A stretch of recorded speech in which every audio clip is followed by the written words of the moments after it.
Welcome to our National Conversation, a podcast in which we discuss politics from all angles. We are completely nonpartisan, and all views, respectfully stated, are welcome here. Our podcast is unique in that it is hosted and run by students who are focused on finding solutions to the biggest problems facing America. Hello, everyone, and welcome to our National Conversation. It is March 21st when we are recording this. My name is Sam Taylor, and today we are going to be discussing the pro-Israel lobby. We're going to be discussing its influence or the lack thereof in domestic American politics. We're going to be discussing the situation in Gaza. And really, the point of this podcast is to try to understand a somewhat nuanced perspective here. So I'm joined by Chung. And Connor, to my awareness, you are a Trump supporter. You support Trump's domestic policies by and large. You support a lot of the administration's activity. You even support a lot of its foreign policy with respect to Ukraine.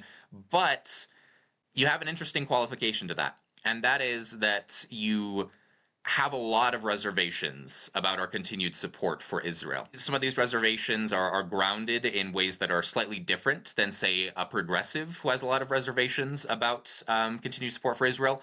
But we'll dig into that a little more and see kind of what's motivating your perspective here, because I am very interested. I think there's a stereotype currently of just Republicans in general, even though for a long time this has been a fairly bipartisan issue. That it's pro-Israel, anti-Palestine, and that's that.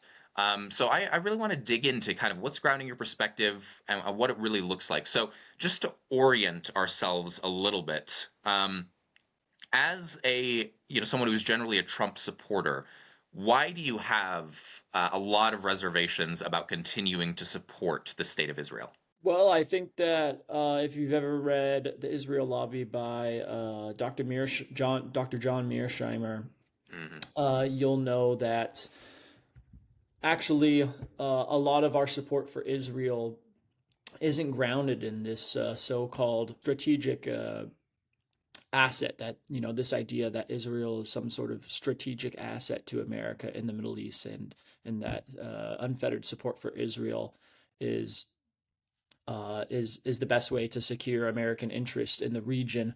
What I think really is the case here is that Israel is more of a strategic liability, and that's certainly the argument that Dr. Mearsheimer makes in his book. Perhaps there was some sort of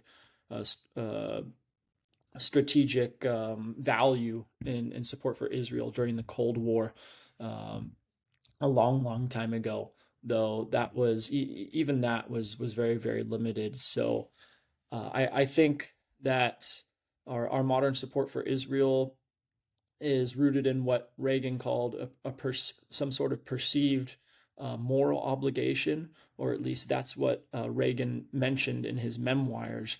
He never mentioned America's support for Israel being rooted in this fantastic strategic geopolitical outpost for American interest. Never mentioned anything of the sort. He only referenced this perceived moral obligation, which doesn't really register in my mind. I don't believe that the United States or any Western power or Western hegemony has any moral obligation to support the state of Israel. I don't have anything against them, and I wish them the best, but especially right now, we have our own problems at home, and we can't afford to be shipping billions and billions of dollars out of the pockets of the middle class to what is effectively a foreign country. Mm. Yeah. So what I see you doing, Connor, and let me know if this is correct, is I see a lot of this. Maybe we could say kind of transactionalism, or an inclination against providing extensive foreign aid or whatever else, like just kind of across the board among people who support the Trump administration. But in a lot of cases, that seems to just stop with the state of Israel. We talk a lot about not wanting to send support to Ukraine, or maybe not quite as much support or whatever else, or pressuring for really more of a peace deal or peace negotiations there. And maybe to some extent we're doing that with Israel and Gaza. I mean, the U.S. is involved in mediating recent ceasefires, which as of right now, seem to have broken down. But there's still in the Trump administration and more broadly this desire to really just, promote Israel's interests in general and kind of stick with it. And, I think we can all acknowledge the atrocities that Hamas committed on October 7th, but still adopting this kind of constant whatever's going on, whatever the recent breakdown is, it's Hamas's fault, you know, and kind of sticking to that line, even if in a particular situation it might be more nuanced than that. So I guess I want to before I maybe dig into how you would respond to people who say that we do have a moral obligation to the state of Israel, and really diving into some of those arguments and giving them a fair shake.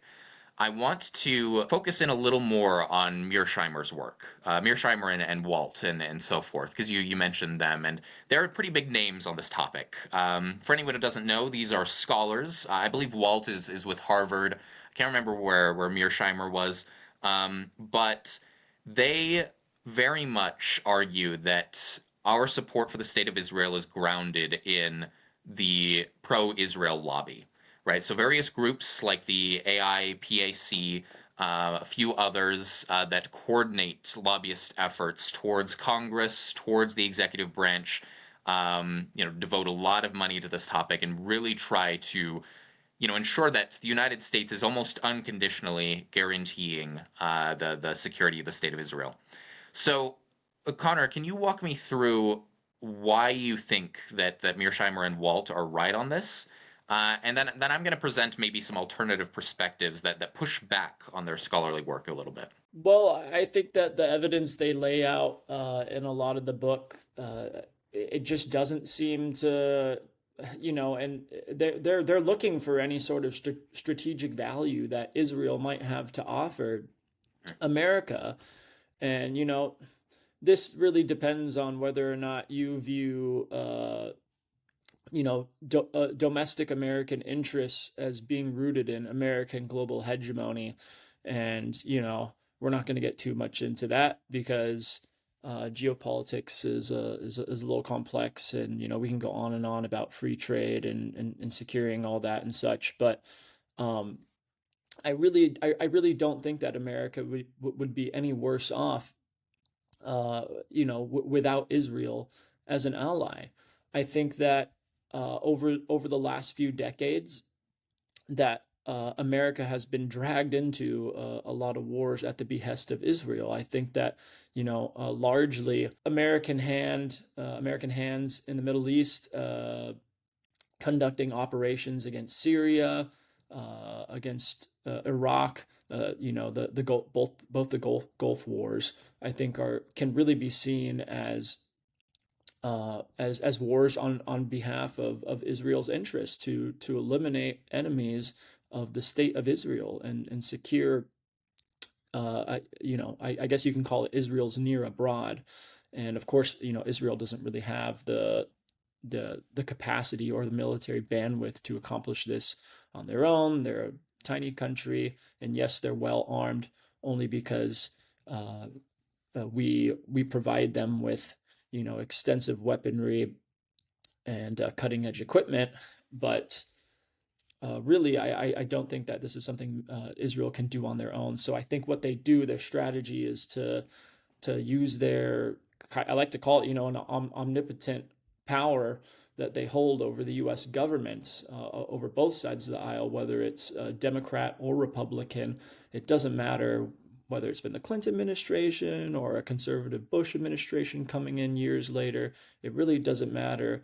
But the one thing that they make certain of is that no politician will be elected in this country, in the United States of America, unless you pledge support to the Israeli agenda, to the agenda of a foreign country, even when that doesn't line up with the interests of the average American.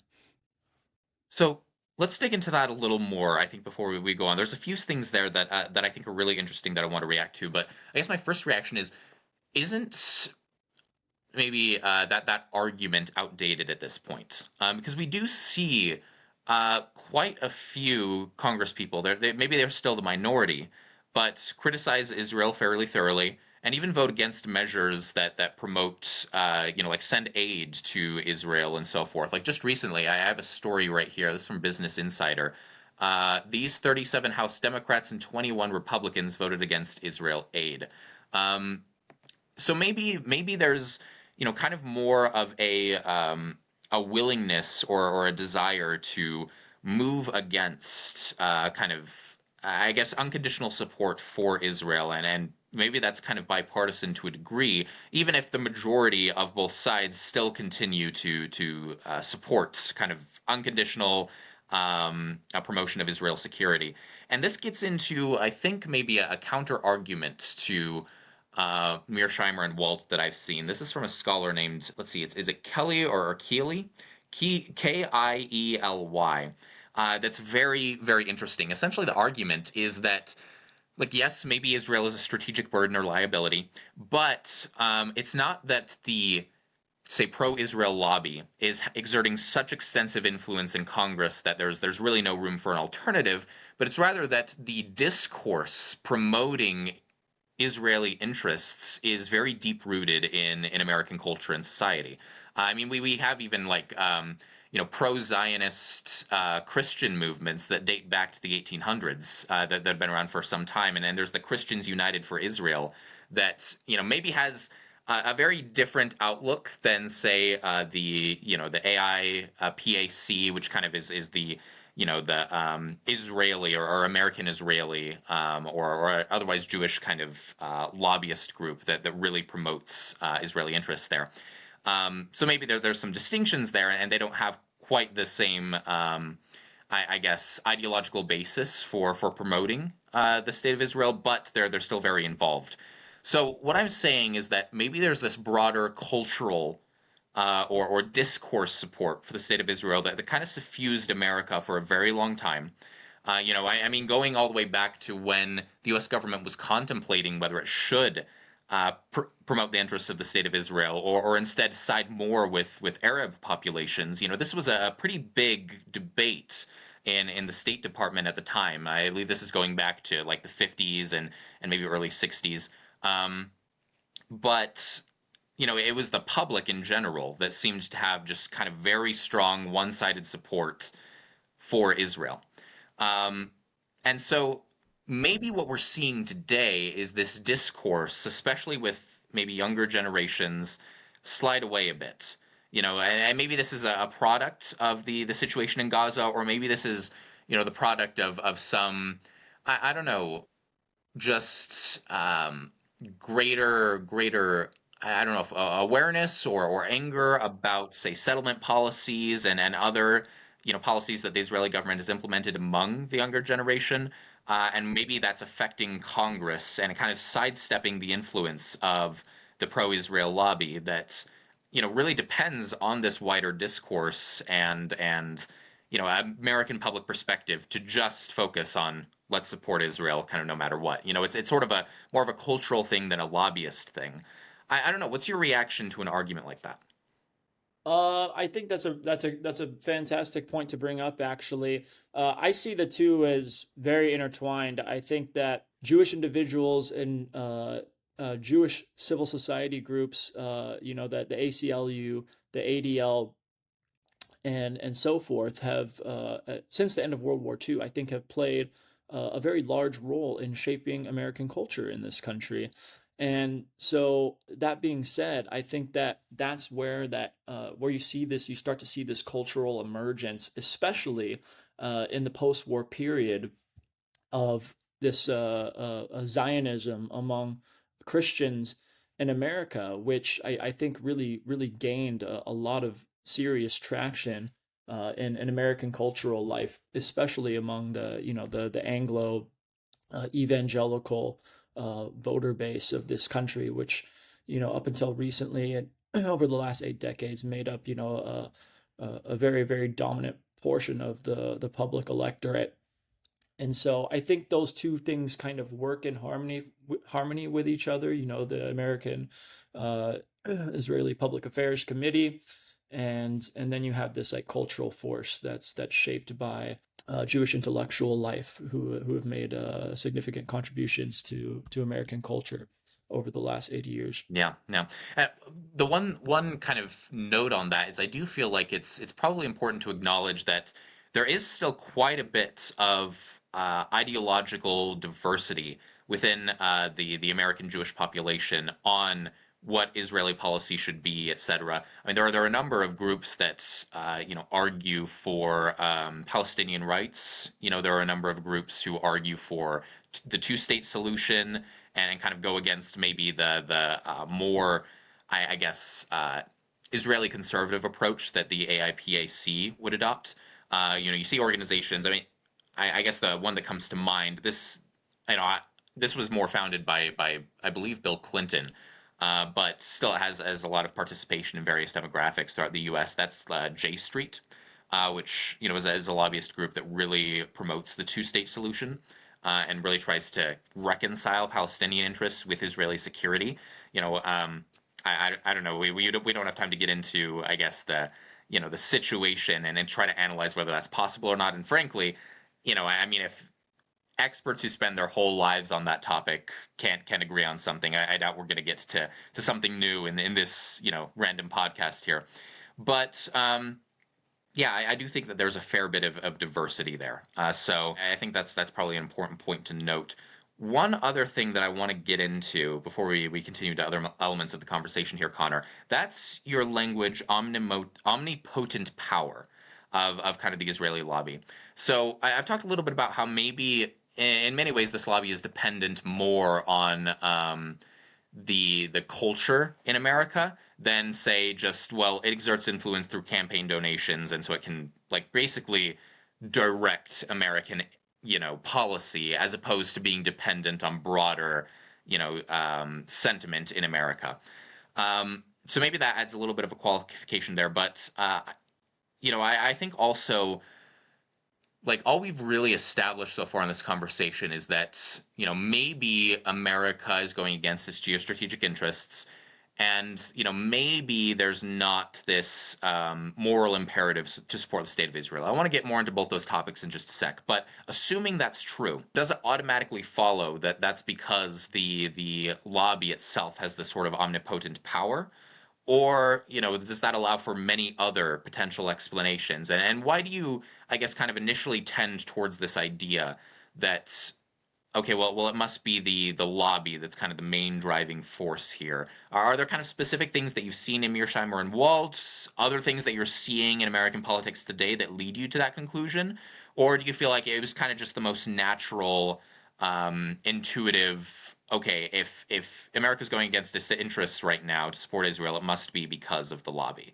Like, what's your thought process there? Simply put, I think all you have to do is look at America's um, positioning on the global stage over the last 30 years. You look at what they've been up to, and really, I just I think a lot more people are starting to take a stab at this and say, hey, how was the war in Iraq good for us? How was the war in Afghanistan good for us? How was action in Syria at the behest of American interest? Okay, maybe you can argue, and I could admit that, quelling the spread of ISIS was probably in everybody's best interest. But Saddam Hussein, the Gulf Wars and all of this stuff, really, I think we ended up creating these massive power vacuums that have ended up destabilizing the Middle East and have left it far worse off than it was before. Now, some people say, well, I'll go ahead and acknowledge that when you're the lone king left in the game, after the collapse of the Soviet Union in 1991, America got pretty high off of its own success, and our ego grew through the roof, and we had up until that point, we were probably the most powerful nation, maybe barring Rome, adjusting for historical context. We were probably the most powerful nation to exist on the face of the earth. So it was, part of it is that it was only inevitable that we were going to try our hand at some pretty reckless foreign policy probably and statecraft around the globe, because that's what great powers do. That's what global hegemons do. And without the Soviet Union there, we certainly had the wealth and the capability to try our hand at some of that and see if we can engage in some empire building. But I also want to caveat that by saying that, I think there are interest groups within the U.S. government. It's not a monolith, and I think that there was money, there were special interest groups. APAC probably the most consequential one for me, obviously, in ensuring that they can have their slice of the pie, and they can shape um, that they can shape American global hegemony, or at least guide it on behalf of their own interests. And obviously, if you're with APAC, you're interested in securing the state of Israel. And there, I'd say that most of the folks within our government are ardent supporters of Israel. It's always been a bipartisan consensus because of the cultural impact of American Zionism, which has been kind of for me something that's been like a foreign element that's been introduced into American cultural life over the last 8 decades, in combination with APAC. And those two things kind of work in tandem to kind of guide American foreign policy and such. What would you say to those who argue that the United States does have a moral imperative to support democracies abroad? What would you say to a claim like that? How would you respond to that sort of moral imperative? And even just assuming that, okay, yes, that applies to the state of Israel. Let's just kind of give that argument credence for the purpose of this. What do you say to people who really think that the United States has that uh, even if not like interventionist imperative, but an imperative to support through money, arms, technology, intelligence, and diplomacy? Well, I think it's America is morally bankrupt. I don't think we have any moral capital left to make that claim. I mean, eh, and I think this is something that really is more pertinent now than ever. I think America's moral credibility is, all but in tatters after the rest of the world, the international community has kind of watched on since Israel started this, what in reality is more than likely, to me, it seems like an ethnic cleansing in Gaza. Really, the U.S. has a long history of, okay, yes, we support democracies and freedom and human rights and all these kind of, let's say, post war concepts. These were things that weren't really talked about before the end of the Second World War. And one of my biggest problems with Western foreign policy is this kind of moralizing of foreign policy, when really there has never been a moral element to foreign policy. In reality, of course, the world is governed and this is something that Dr. Mearsheimer will talk about at length in many of his lectures, and I'll always subscribe to this worldview. But essentially, he says that the world is, at the end of the day, is governed by raw power and oftentimes unforgiving power dynamics. Okay, and nations will always act in their own self interests.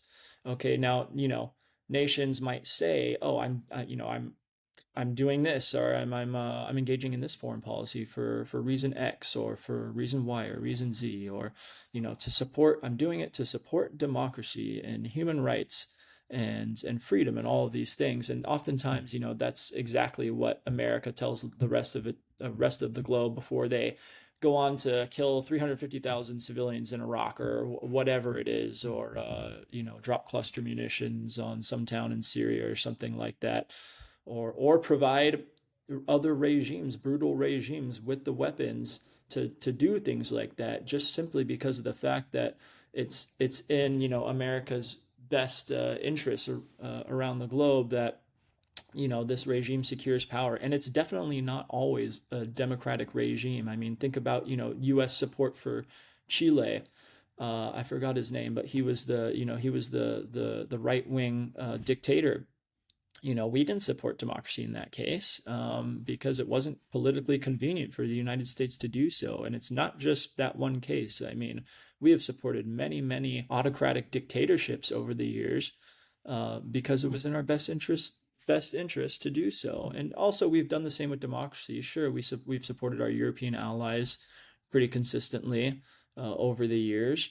But I think, this moral, getting back to this sort of perceived moral imperative to support the state of Israel, to support a democracy. And sure, before Netanyahu, they were definitely, they've had a history of a pretty robust democracy. But even so, I mean, it just goes to show that, like, the United States doesn't care whether or not you're engaging in democratic backsliding or you're a right wing dictator or so forth.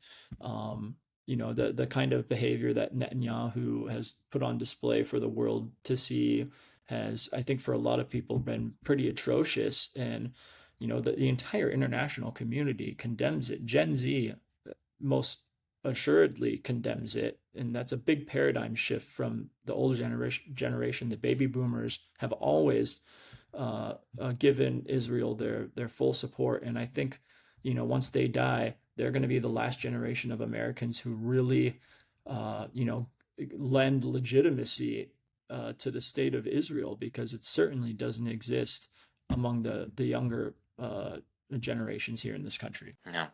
A lot of interesting points there, Connor. A few things that I want to dig more into.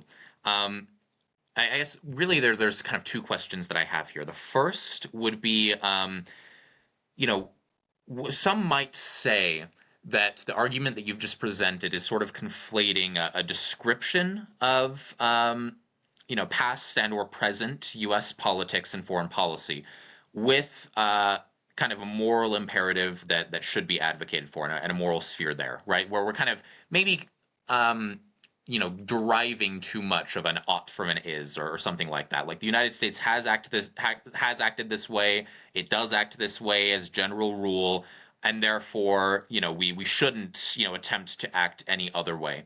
So just to kind of dig into that argument a little more, are you saying that the United States shouldn't adopt this kind of moral imperative to support democracy, assuming once again that applies to Israel, just kind of for the sake of argument here, um, because the United States just isn't going to do that, and it's sort of this like fatalism, like we're not actually going to support Israel because it's this moral imperative, or we're going to violate these moral imperatives all the time when it's in our geostrategic interests to do so, and so because of that, we just can't really talk about these sorts of moral imperatives in policy, because that's not how the world works, or something like that. And there's no way that we're going to be able to change that. Because I'd imagine some people would look at that argument and say, well, does that really refute the idea that it's still moral to attempt to do that, to attempt to change U.S. policy in some way, and really try to genuinely promote democracy,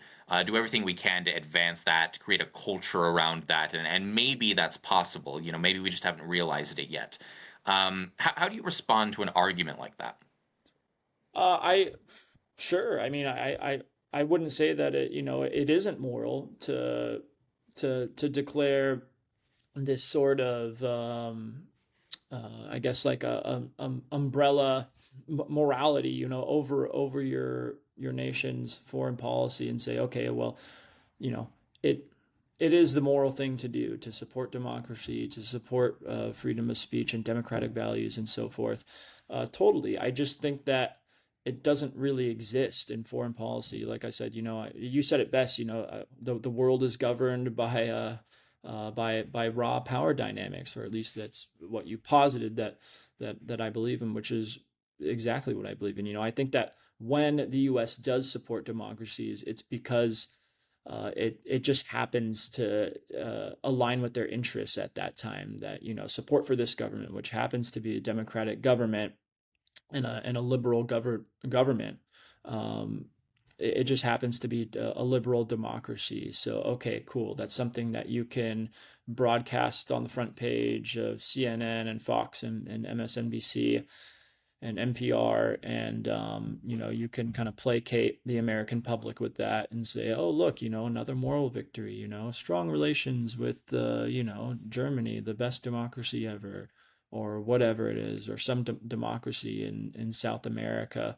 But in reality, the second that democracy of especially these smaller countries happens to really contravene in a major way with U.S. interests, then they got to go, and that's when the not so moral actions tend to happen. That's when the U.S. intelligence community tends to get involved behind the scenes, definitely out of view of the American public, because God knows that would be disastrous if the American public were to find out about the heinous crimes committed by the U.S. Intelligence community, when America decides that it's time for regime change, or it's time for a change of personnel in these countries, or that these countries need democracy.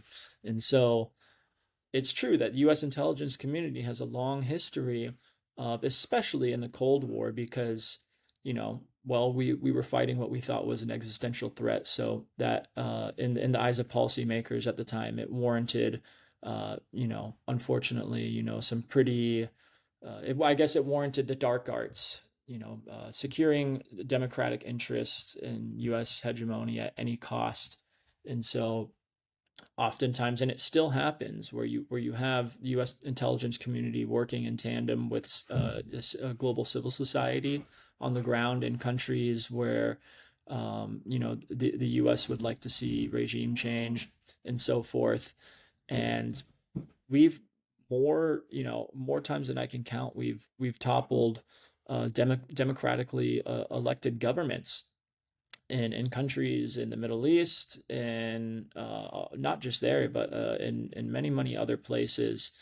And it's oftentimes it's done in a way where we can claim plausible deniability that, oh, just like, and to me, ties back into this moral bankruptcy of the United States. And I think we only get away with it because we are the global hegemon and nobody can contest us.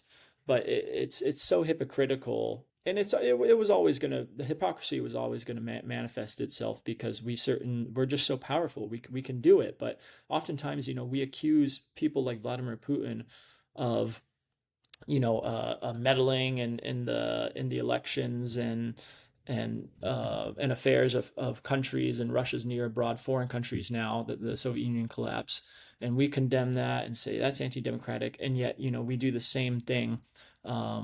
We just we do it in a way that's hard to trace, and so forth. So it's I don't buy this kind of moral imperative, really. I just don't think that morals exist in foreign policy. If they're perceived to exist, I think it's just because there happens to be serendipitous overlap at the time.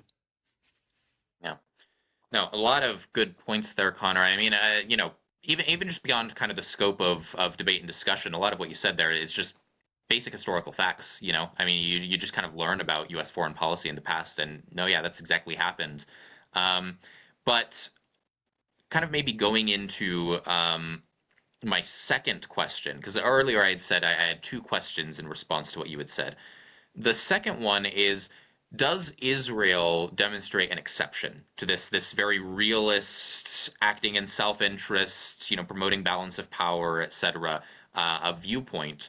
Because, as you said earlier, Israel seems to go against our geostrategic interests, and is kind of a strategic liability. So is this a rare instance where maybe the moral views of the American public at large, which are then given further voice by pro-Israel lobbies, and the money kind of funneled through there, is changing U.S. policy in a sense, to the point where we're not acting in this kind of colder or a calculating way, where, right or not, we have felt for a long time that Israel has some, sort of a moral warrant to continued and unconditional U.S. support. Like, is that an exception to the worldview you're offering?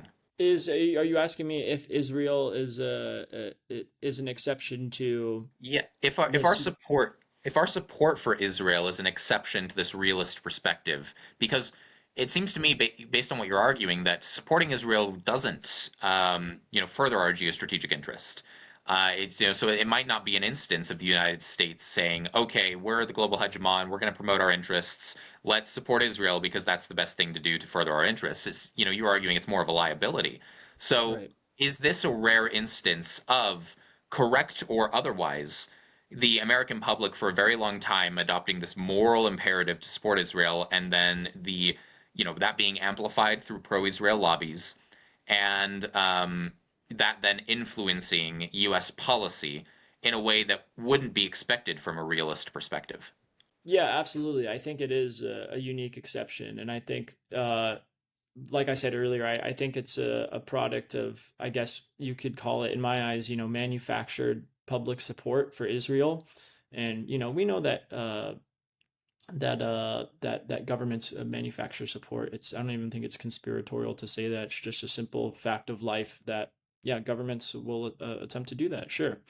I think we certainly did it in the in the war with Iraq during George Bush's time and so forth, and they'll use media to garner public support. But yeah, I think it's definitely it's a unique exception. I mean, obviously, the argument I'm making is that support for Israel is a strategic liability, like Mearsheimer and Waltz argue, and that it's caused America a lot of trouble over the years and gotten them into a lot of pickles, where otherwise we probably would have been just fine with letting things play out on their own, or letting regional power dynamics in the Middle East solve themselves to a large degree.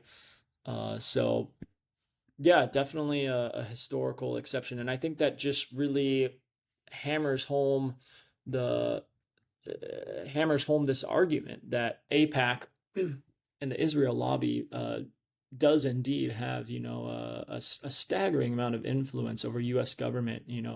There's a somebody on Twitter, on X, created a tool called APAC Tracker, and it's been pretty popular among the conservative crowd, or at least this new conservative movement that's kind of replacing this, what's now this antiquated kind of, uniparty GOP that's existed for the last 80 years.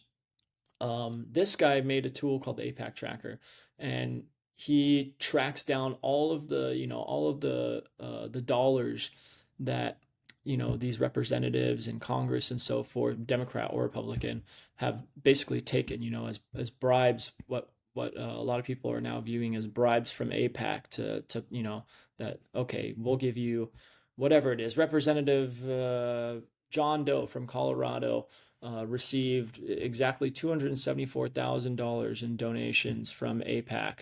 And APAC actually brags on their website that, I don't know the exact percentage, but it was like nearly all of them. They're like, oh, 95% of candidates, of congressional candidates, or whatever candidate that ran for their spot in Congress or the House, that were supported by APAC, won their seat.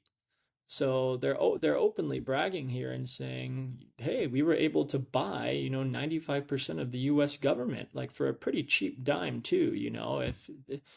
If you're buying each person for, $174,000, or even Trump is not immune from the APAC tracker, and he's taken, I don't know, what, a 3 point something million. I can't remember how many millions he's taken from APAC. But in my view, he's compromised too. I am a Trump supporter, but I'll certainly admit to pointing out his flaws. That's something I've never liked about Trump. I'll protest it to this day. I wish, in my mind, he's a kind of an Israel first candidate. Um, he talks a lot about America first. He talked about deportations, which is something that, myself and I think a lot of other young conservatives want to see kicked up into high gear here.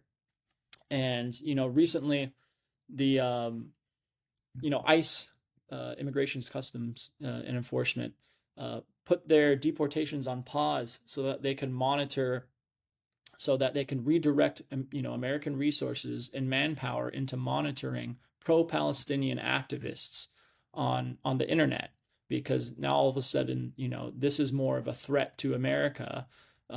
Finding and catching students on foreign students on visas, or maybe non-citizens, people who don't hold citizens but might be here on green cards or temporary residency permits or whatever.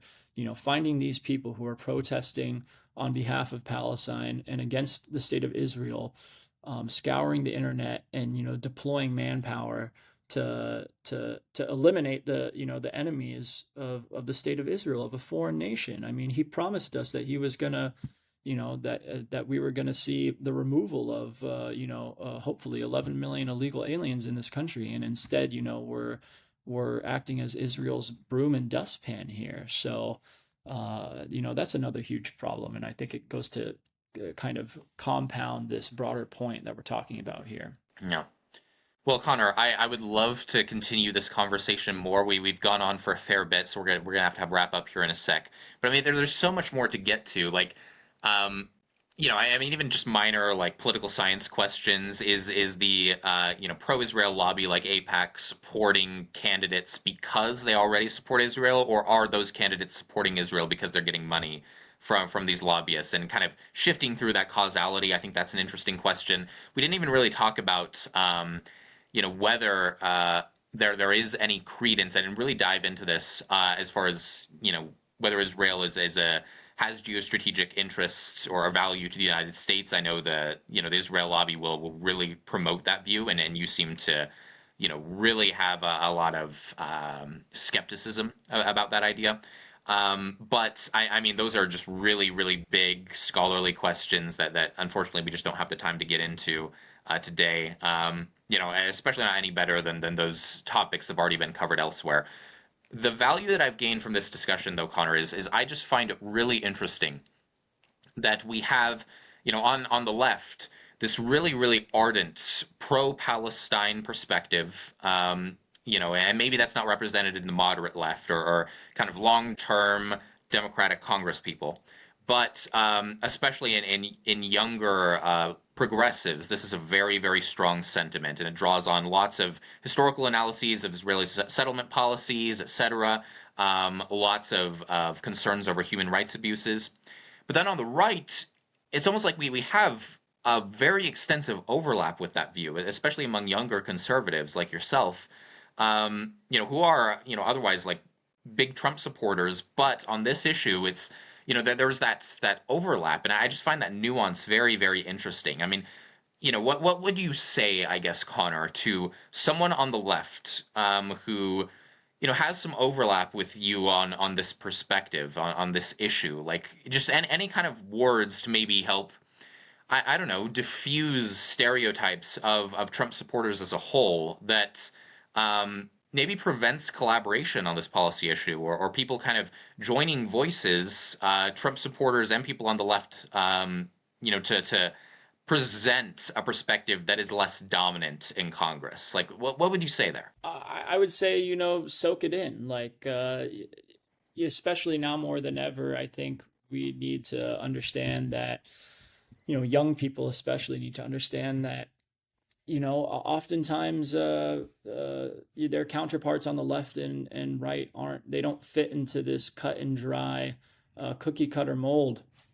I always tell people, well, yeah, I'm definitely a pretty ardent conservative in most respects, but guess what? I drive an EV. I drive an electric vehicle. People freak out. People on the left, they freak out when I tell them that. They're like, "What? That's not possible. You don't drive, a lifted 1998 Dodge Ram with a Ford Confederate flag. What?" F-150. Yeah, and so sure, I can get behind that. I like the fact that, I can, whatever, I'm helping contribute to lower emissions, and I don't have a problem with that and whatnot. But more importantly, there's more nuance than even just that. So obviously on on this issue, I think there's a real opportunity here for the left and the right to kind of unite and come together on something that is concerning for both of us. Um, Definitely not the case for the baby boomers, for the older generation, but I think a lot of us younger folk are we can all agree that, well, first of all, we want we want to live a good life here in America. We want to live for as long as our parents did, and we want to live in the same, by the same measure of prosperity that they did. And the idea is, hopefully more. That's what parents want for their kids, right? And it's kind of looking like that's not going to be the case for the first time in generations. And so I think that both of us on the left and the right are starting to realize that, okay, we have this state that we direct so much of our time, care, and effort and resources, taxpayer dollars to, and what purpose does it really serve? The left is obviously very concerned about human rights abuses, which rightfully so. That's something that's been on display for the entire world to see in Gaza, in this what's effectively an ethnic cleansing over there. And I don't think anybody on the right, myself included, would dispute that. And I'd like to see an end to it. But more importantly, this is a real emerging area of bipartisan overlap, where I think the right is sort of starting to point out that, hey, this foreign nation, whether or not they're considered a friendly nation, exerts a lot of influence over our government. And this could be compromising America's sovereignty and its own decision-making processes.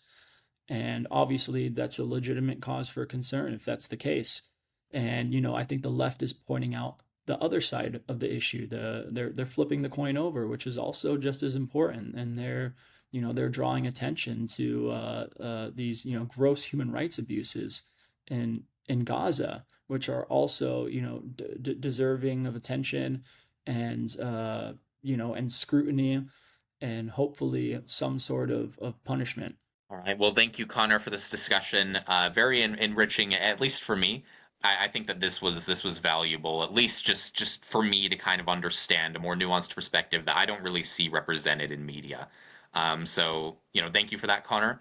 And I think that's going to have to conclude our conversation today. That was good. This podcast was brought to you by Our National Conversation, a place where students generate policy solutions to the biggest problems facing America. Join us in freeing political dialogue from hyperpartisanship. To learn more about what you heard today, check us out at ournationalconversation.org.